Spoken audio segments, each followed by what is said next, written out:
I'm happy to see an all-new 4Runner. Toyota is one of the only brands to not abandon the old school, true to form SUV, but I do think that they've left behind some of their most loyal fans. As is tradition, when an icon is redesigned, the new version becomes the devil to the online community. For every area that the new 4Runner takes a step back, it also improves in another. The main reason why I think that the pros get lost in the noise of the cons is the price.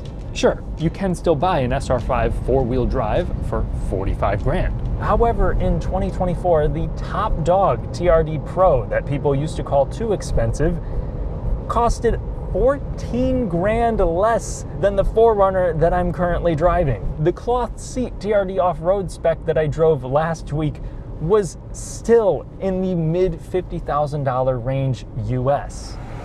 Some people have been hoping for an all-new 4Runner, yet now that they have it, it can feel like a slap in the face when the one that they want is simply out of reach. It's kind of like waiting in line for 3 hours to go on a roller coaster, but then when you get to the front, they ask you for $60,000. Briefly, if you enjoy fun, detailed car content, consider subscribing and hitting the notification bell.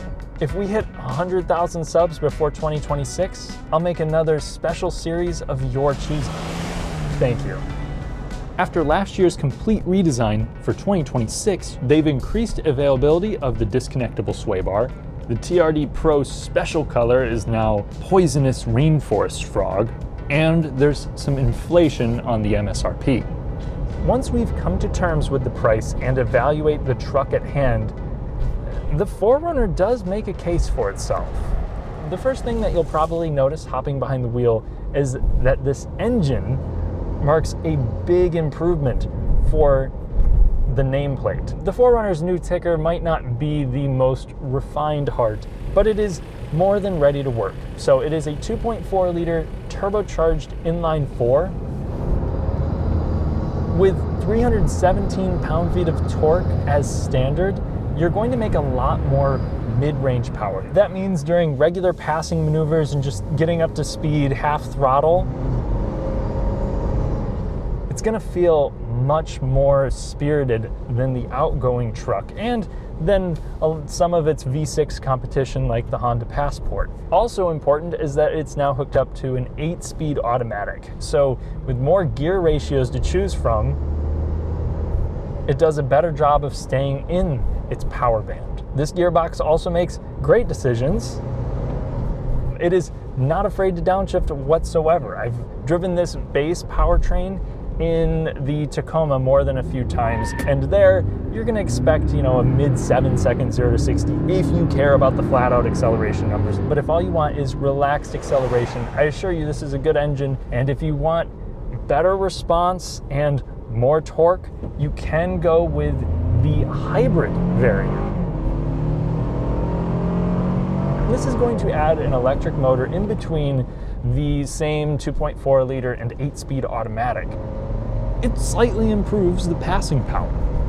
Thanks to now 465 pound-feet of torque, though I should note, if you're, say, towing and you're going up grades and whatnot, the electric assistance is not going to be helping most of the time. It's really just for getting up to speed. It does not transform this into a diesel, nor does it transform the gas mileage. But even without the electrification, for a body-on-frame SUV, this actually doesn't manage all that bad of gas mileage so long as you're not driving it the way that I've been. Plus, I think Toyota has embraced forced induction the right way. They didn't overcomplicate things here like they kind of did with the Tundra. So you're going to have an engine that shares a lot of the basic design with the proven dynamic force engines that you'll find in most of their lineup. It's going to have the dual injection to help keep the intake valves clean. It's going to have a turbocharger with a mechanical wastegate. It's going to have an overbuilt coolant system that's supposedly designed for a V8. I mean, time is obviously still going to need to tell if this engine proves itself, but so far, so good. And it also looks pretty easy to work on. My only complaints are at, $70,000 with this desert runner style vehicle, maybe some excessive power would have been nice. This definitely does not have that. It's not effortless. And two, this 8-speed is not that smooth. I mean, especially with this hybrid setup, I was hoping that it would just be a little bit more seamless, and it really isn't. I felt the same with the new Land Cruiser as well. Like its fraternal twin, the engine noise is also reminiscent of a Camry choking on a whistle. The next reason to consider the new 4Runner is for its relatively good handling. It is a body-on-frame SUV with a high center of gravity. This is not going to win awards for agility, but it is a big improvement over the last one. Underneath, you're going to have a fully boxed frame that is stronger than it was before, but it's also going to have electric power steering versus your old hydraulic unit. And this is just, it's more accurate. It's definitely more predictable. It feels like it requires less corrections and is quicker to react. Relative to body-on-frame Toyotas of the past, the suspension is also more poised. Even as I bring it up to higher speeds, it feels stable. The brakes are such a big improvement too. And if you take a look underneath, the quality of the finishes appears high. I'd really recommend checking out the Car Care Nuts video on this if you want to know more about the underpinnings. But overall, it doesn't seem like Toyota was skimping when it came to the chassis, though it is stiff. Taking it over imperfect roads with lots of undulations and breaks in the pavement, it is no longer bouncy, but you're going to feel the pavement here more than you would in most other SUVs. Potholes can jar the cabin for sure. Now, with this Trail Hunter, which comes with an old man emu setup, it can handle rocky drives or cobblestone paths at low speeds just fine. But just, a road like this, it feels a little jittery. After driving this and the TRD off-road, I would not label this as punishing. A lot of people who want a truckish SUV, I think, will be able to live with this more macho ride quality, but I could see this deterring some buyers who live in city environments. Now, up on the highway, I do think that the new 4Runner does a pretty good job of keeping things settled and quiet. Even with these 33-inch all-terrain tires, I do find this easy enough to have a conversation in. And when its closest body-on-frame competitors can be had with soft tops, this is definitely going to feel a lot more insulated on the highway. Now, arguably the biggest distinguishing factor about the 4Runner is its rugged status. It's a high-clearance SUV with a solid rear axle that improves wheel articulation, varying levels of underbody protection. Even things like the fuel tank and the rear differential can be covered. And we're also going to see a true four-wheel drive system with a low range and an available rear locker, sway bar disconnect, and an updated crawl control system, which no longer sounds like a self-destruct sequence has been activated. Though it would be nice to see an actual front locking differential, this does not offer that. It will only simulate it through pulsing the brakes. Oddly enough, there's also a full-time four-wheel drive system available, but only on the luxury trims. The most ridiculous big tire specs are the TRD Pro with its internal bypass Fox shocks, and this Trail Hunter, which also has frame-mounted rock rails, a built-in air compressor, and a desert air intake. It's going to draw in more clean, dust-free air, though it is not water-sealed, so I do not recommend driving this through rivers, but it is also going to give you a lot of intake and turbo noises. Here's what it sounds like with the window open.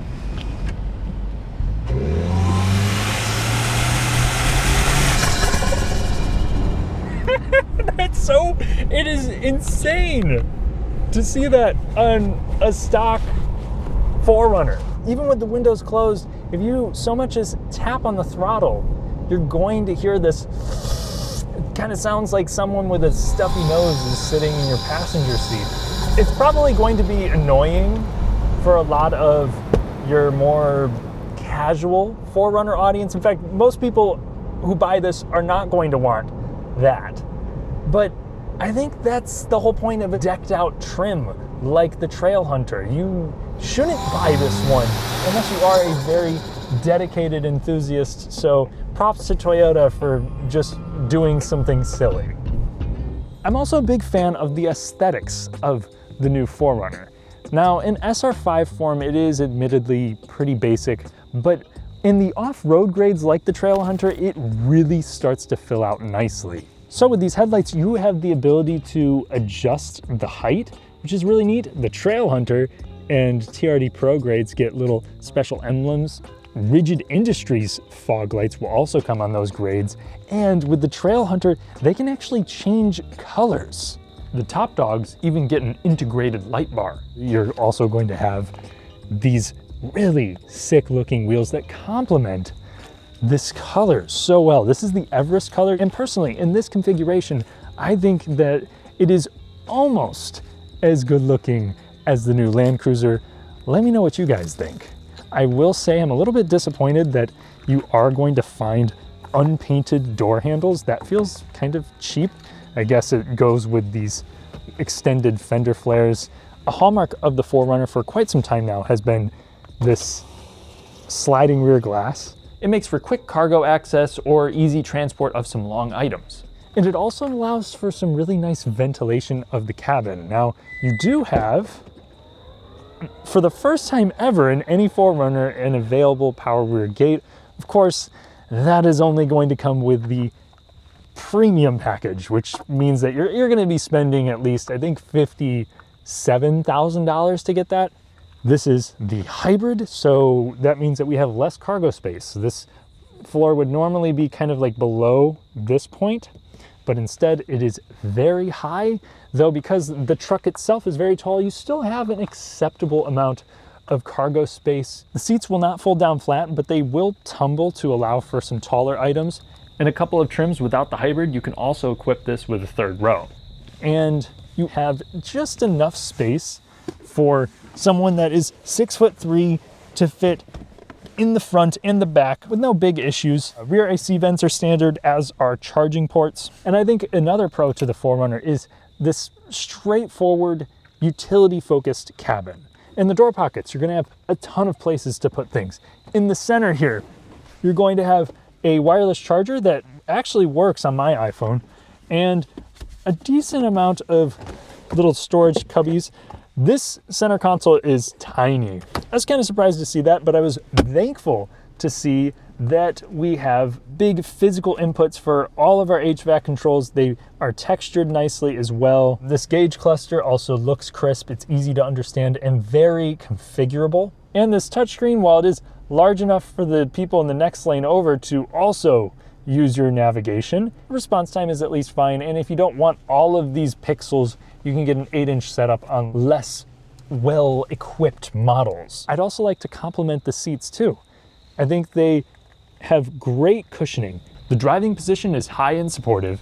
The standard cloth upholstery feels durable, and no matter the trim, you will have lumbar adjustment. Compared to 4Runners of the past, there are more available features, things like pre-wired auxiliary switches for all of your accessories. You can also find ventilated seats and a 360 view camera on more trims as well. But as much as the amenities are nice, the quality just isn't all there. I think this is where Toyota did save some money.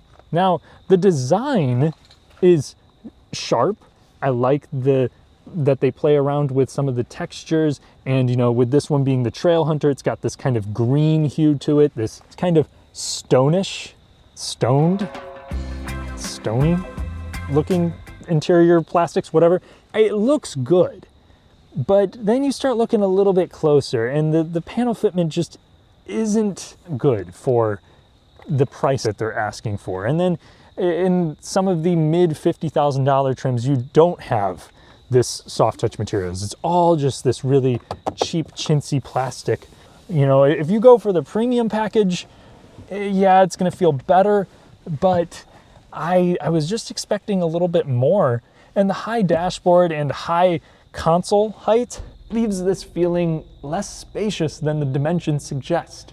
Now, I do want to bring up a couple of the quirks. You do have the available JBL sound system that sounds decent and also comes with the portable Bluetooth speaker. Kind of gimmicky. I wonder if that battery is even going to be any good in like 10 years or less. But you also have a little light. And another reason to pick up one of these is the reputation for reliability and resale. Now, I've already talked about the engine. It looks promising. Obviously, time is going to need to tell. So far with the new Tacoma, the 8-speed transmission has had a bit of a rocky start with definitely quite a few failures being reported, though it's important to note that those have kind of dropped off. So it could have just been a bad batch for them. We'll see how things play out. But what we can count on is the absurd used market for the 4Runner. Historically high resale values should mean that your investment is about as safe as it could be if you're buying a new vehicle. If you want to have a bad day, buy a new 4Runner and then read some comment sections about the new 4Runner. It's valid to have beef with the 6th gen for its price jump, the rough and tumble ride, and the interior quality for this kind of money. But when I start thinking about the alternatives and not the past, this is compelling. If you skip the hybrid, it's still 5 to 10 grand cheaper than a similarly equipped Land Cruiser. In TRD off-road premium form, its price is near the Honda Passport, and it comes with much more truckness, if that's what you're looking for. There's a good frame underneath, a punchy engine under the hood, enough versatility for most families, and enough capability to hopefully make you feel guilty for driving it on the street only. Plus, if you hate your bank account, Toyota will send you a sick, nasty rig from the factory. That all said, the new 4Runner is bittersweet. On one hand, it is still the well-built, off-road focused, stylish vehicle that it's always been, but now it feels less attainable than ever. At a time when more and more people have less and less disposable income, I wish Toyota would diversify their offerings. They already have the Land Cruiser to satisfy the premium-ish audience, and if that doesn't cut it, you also have the Lexus GX. While I'm confident plenty of people are going to buy the new 4Runner, its rising MSRP is exposing a hole that's been growing within the Toyota lineup. I hear a lot of people yearning for a considerably cheaper body-on-frame vehicle. It doesn't need to have a hybrid with limited benefits, a gaming monitor infotainment screen, enough size to fit a small third row, or even crawl control. Just give us some character, give us reasonable comfort, a 4-wheel drive system with a low range, and if you want to put the bros in a chokehold, provide an available manual transmission. Does this sound familiar at all? Thanks for watching, and thank you to my channel members for helping me improve my content. Consider joining for additional videos. I'll catch you in the next one.